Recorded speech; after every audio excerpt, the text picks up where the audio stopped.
Diane's favorite song. Welcome back. That's right. That's my favorite song. Welcome back to the Stockwell Eldridge Show. I'm Jason Stockwell. RE-Max Results. I'm Diane Eldridge, RE-Max Results. We have Only Steph- your name is not Jack. No, but you have a Jack in your family. I do. So that's good. So we have Stephanie Havel with Wells Fargo here. Recap on that just real quick. The 3% down conventional can put you in a better position as a buyer. So if you have a family member, you yourself, or a grandchild, or a child, or a coworker that is buying and they are FHA approved, it wouldn't hurt for them to check in with Stephanie, see if they can get approved conventional, because if they do have a house that they want and it is multiple offers, a conventional offer will be better than an FHA offer, because there's many reasons why we agents, we love FHA, but we also worry about FHA for our sellers, because FHA sometimes has appraisal issues. Sometimes it calls out more issues with the property. It's also sometimes more critical on the buyer. So a conventional, if I'm a seller and I have a conventional offer and an FHA offer and they're the same price, and I have a cash offer that's the same price. Of course, the cash is best, but right behind that financed is the conventional. Well, and along with, the FHA, I mean, even appraisers, it's a little bit more work for them to do an FHA appraisal, a little bit more documentation and so forth. But the other biggest thing is mortgage insurance. With FHA Cost-wise, loans right yep. now, you're paying mortgage insurance for 30 years. Now, on a 3% down conventional, you're still going to have mortgage insurance, but as you pay down on your loan and your home grows in value and equity, eventually that mortgage insurance is going to go away. So you're going to have a lower payment. And FHA, it's the whole for 30 time. years. Yep, there's Okay. no getting out of it unless you pay to Yep. refinance. So that's good it's called information. Your First Mortgage. Yep, check it out at Wells Fargo or StephanieHavel.com. Then we had some great tips from Matthew Welshinger from RE-Pix.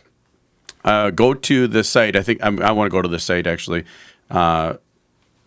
later after the show. StagingMN.com. That'll give you some tips. I was with so I got to see Matthew's work myself. Great photography. I love the fact that as an agent, you get statistics sent to you that you can send to the seller so they can see the photograph statistics of who's looking at their home. Because what happens many times, sellers, if you're a seller right now, or you know someone who's selling, or you've sold, or you're thinking of selling, and if your home isn't getting showings, oh man, we're not getting any showings in our property. We're not getting any live people coming through the property. You can actually track and see how many people are looking at the photos on certain websites and on one of with Matthew's program, so you can see where they're clicking on, which ones they're clicking on. So if they're looking online and there's high traffic, tons of traffic online, but they're not coming in person, then something's wrong. They will weed out the properties. The buyers will weed out the properties based on the photos online. And then weed out the ones they actually want to take the time, energy, effort to go look at.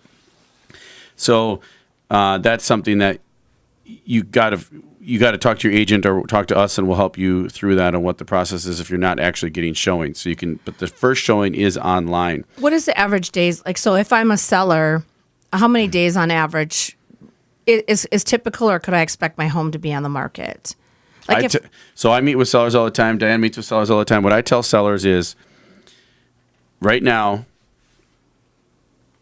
In today's market. So here's what happens. Unless you're an anomaly, unless your home is a $2.5 million mansion, or you're some sort of very unique situation on a unique property, crazy layout, maybe some architect did something, but if you're a standard home, Rambler, 2-story, 1.5, the regular homes that encompass most of the Twin Cities, the buyers that are looking in your neighborhood or in your area didn't wake up yesterday and decide to buy a house and they're going to look online. They've been researching for 3 months, 6 months, 9 months, 12 months, 18 months. So when your home comes up on the market, boom, there's a new property. So the buyers you want are those first buyers, because who knows more about that neighborhood pricing and everything than probably realtors in the area. The buyers do, because they've maybe tracked everything for a long period of time. Right. So if you miss them, that's why I always tell sellers, if you get an offer, you should have an offer within the first 30 days. Because that is when the most activity and the highest amount of eyes are on your property. If you miss those people, think about this, folks. If you have people highly searching your area, buyers that are ready to go pre-approved. You've seen the same car driving past your house every night. Yeah, it's stalking. Your house comes on the market. They see it. They go in it and see it, right? They do not write an offer, right? Let's say you have 5 of these potential PEEP buyers. All 5 come through. They don't buy it. Something's wrong, because now what you're doing, then 30 days go by.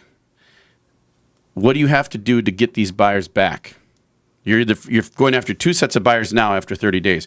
You're going to try to reel these buyers back in, and you got to entice them back in somehow. Price is usually how. So now you're backpedaling on price to try to get them back.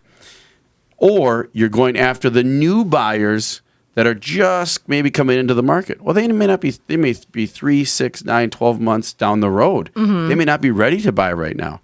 So it's so critical that first, when you meet someone, what's the statistic? Someone says when you meet someone, within the first so many 10 seconds, you've already got like a huge list of impressions on them, like everything you've judged already, right? In the first so many seconds. Same thing when your house goes online.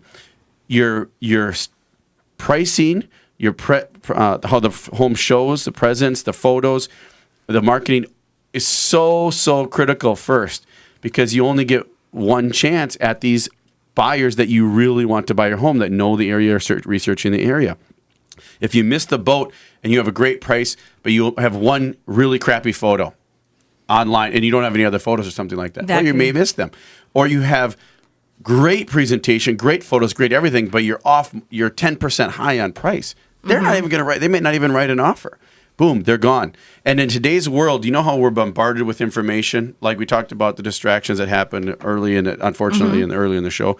But you're so bombarded as a consumer in today's world, or even as a person in today's world, with stuff to consume, that to keep sane and keep your mind sane from blowing up, you have to eliminate many things. So if something comes to me just to keep sane, and I'm looking for homes and there's a lot of them, I eliminate them, because I can't have 150 homes in my head at one time. So I see that one, I eliminate it. It's gone. So then you spend your time, like I said, backpedaling to get them back, and then you're reducing price. And statistics all show that after you reduce your price and you stay on the market longer and longer and longer, you actually get less of your asking price of your current asking price. So assuming you've reduced, than you would have if you would have sold right away. Well, didn't you have some statistics on that, Matt? Matthew, I thought I saw in your paper there you had some stats about if somebody were to stage their home, how much more likely is that to get hits or get sold or something like that? You're looking at about a 6% price above the asking price if it is staged and ready to go. And a big part of this as well is you can have all this great staging happening on your property with a bad realtor, a bad price, with bad photographs. So everything is working together. You got to have great staging, a great realtor, great photography for all of it to be rolled out for your initial marketing aspect. If you've ever been to a concert or watched an orchestra and you see them, and I get chills sometimes when I hear them, when everything is perfectly going together, that's what you're going for when you're selling your home. You want the orchestra. You have so many different instruments, if you will, or so many different things going on, and they all come together. And then, I don't want to sound corny, but it's magical, because the house sells right away. The buyers come in, they want it, they move on it, they write an offer, and it's really good. And is more better? I mean, the more pictures I have, is that better? Like, okay, I'm going to have pictures of everything. Is there kind of a rule of thumb? Like after 4 pictures, people are like, on to the next one. It's not so much a specific number. It's very dependent on the property. But the last thing you want to do is show an image that could turn people off, because that's all we're looking for is reasons not to go to that property. Yep. You already won them by them looking at this property. Keep them on your website as much as possible and looking at your photographs, the other virtual tours, and everything. Now, do you update? I mean, should you update your pictures? I mean, so I've had my house on the market. Not for real, this is hypothetical. I've had my house on the market for 60 days. Seasonal changes. You would do a seasonal change. Yeah, because you see some of them are like snow covered. It's like in July, so. Yeah, there's not many bank loans anymore, so shouldn't be seeing snow photos right now in August here. But if you do, then you might be able to get a good deal on the property. So call us. So what if, maybe even that example, because you do talk about curb appeal. Like if I'm thinking to sell my house here in, maybe October, I got a few things I need to take care of or whatever, but in October, should I look at having photos of my house taken now or wait till the fall? Like Both. I get a lot of orders in the middle of the summer when flowers are blooming, the grass looks great, because that's what people want to see in the middle of winter when it's covered. If that's a huge aspect of your property, get it done, call your realtor ahead of time, and have them shoot because we see Mm-hmm. that too, people getting pre-approved, like I'm going to relocate or something like that. So good to know. It's good to have that. And the early seller gets the buyer. So it's historically the last few years, if you're on the market in January, February, you come out really, really well compared to people waiting until the May, June timeframe. But in the last few years, I don't know if it's a total exception or if that's the way it's going to be going forward. But anyway, call us 651-400-0773, 651-400-0773, and we're happy to help. Stay tuned. When